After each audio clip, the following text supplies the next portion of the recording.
Assalamualaikum warahmatullahi wabarakatuh.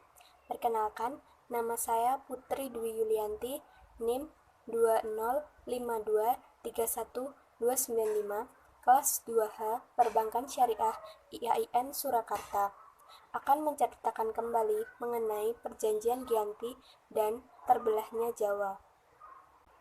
Perjanjian Giyanti merupakan penyebab terbaginya kerajaan Islam yang terakhir di Jawa, yaitu Mataram Islam, yang kemudian terbagi menjadi dua wilayah pemerintahan, yaitu Kasunanan Surakarta Hadiningrat yang dipimpin oleh Sri Sunan Pakubuwono III dan Kasultanan Yogyakarta Hadiningrat yang dipimpin oleh Pangeran Mangkubumi yang mendapat gelar Sri Sultan Hamengkubuwono I.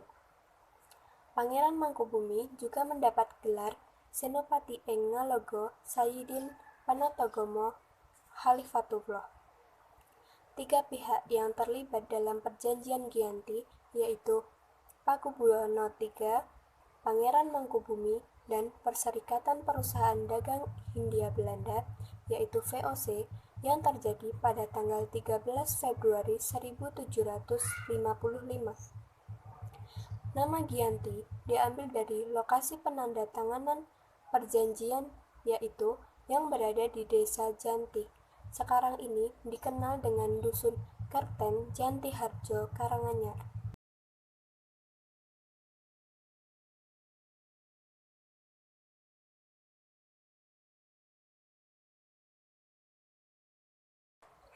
Kronologi dari Perjanjian Giyanti yaitu Perjanjian Giyanti dilaksanakan untuk meredam adanya api konflik yang terjadi secara terus-menerus. Pada saat itu, Pakubuwono memberikan Pangeran Mangkubumi sebidang tanah sebagai hadiah karena Pangeran Mangkubumi telah membantu Pakubuwono untuk menyelesaikan konflik. Akan tetapi, adanya pembagian sebidang tanah tersebut menyebabkan salah satu dari pangeran merasa tidak adil.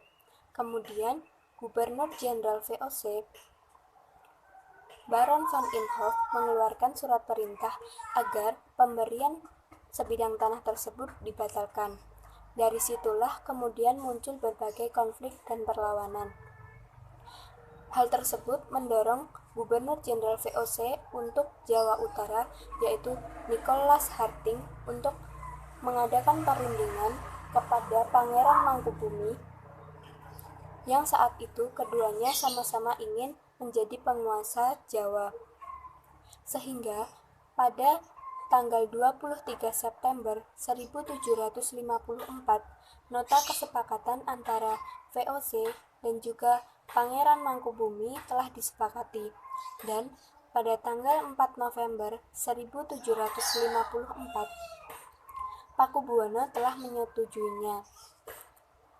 Surat perjanjian tersebut kemudian disampaikan kepada Gubernur Jenderal VOC yaitu Jacob Mosel, sehingga pada tanggal 13 Februari 1755 ditandatanganilah Perjanjian Giyanti sebagai pangkal terbelahnya Jawa, yaitu Palihan Nagari.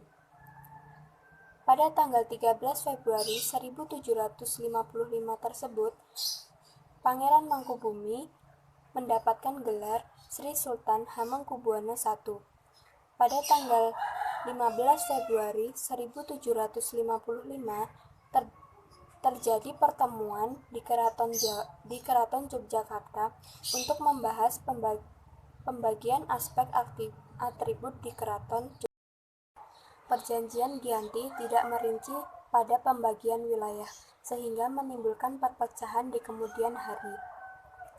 Raden Mas Said atau Pangeran Sambernyawo yang merupakan terah dari Pakubuwono kemudian melakukan perlawanan yang terus-menerus untuk menuntut haknya sebagai penguasa wilayah. Pada Oktober tahun 1755, Raden Mas Said berhasil mengalahkan pasukan kelompok VOC, dan pada Februari tahun 1756, Pangeran Sambernyawo atau Raden Mas Said berhasil atau hampir saja membakar Keraton Yogyakarta. Sehingga pada tahun 1757 lahirlah Perjanjian Salatiga yang menyatakan bahwa Raden Mas Said atau Pangeran Sambelnyawa mendapatkan sebagian wilayah dari Kasunanan Surakarta atau Kadipaten Mangkunegaran sebagai wilayah dari Raden Mas Said. Kemudian Raden Mas Said mendapatkan gelar Kanjeng Gusti Pangeran Adipati Arya Mangkunegara Lelono Jaya Misesa Senopati ing Alaga Satyaraga Mataram ing Nagari Surakarta Adiningrat. Sehingga pada tahun 1813 Gubernur Jenderal VOC Jenderal Thomas Stamford Raffles menyatakan bahwa Kesultanan Yogyakarta terbelah lagi karena lahirnya Paku Alaman. Hal tersebut yang menjadikan tanah Jawa terbagi menjadi 4 pemerintahan.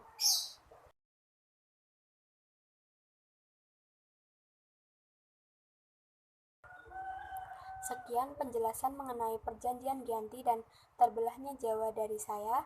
Mohon maaf apabila ada salah kata. Jangan lupa like, subscribe, dan komen. Terima kasih. Wassalamualaikum warahmatullahi wabarakatuh.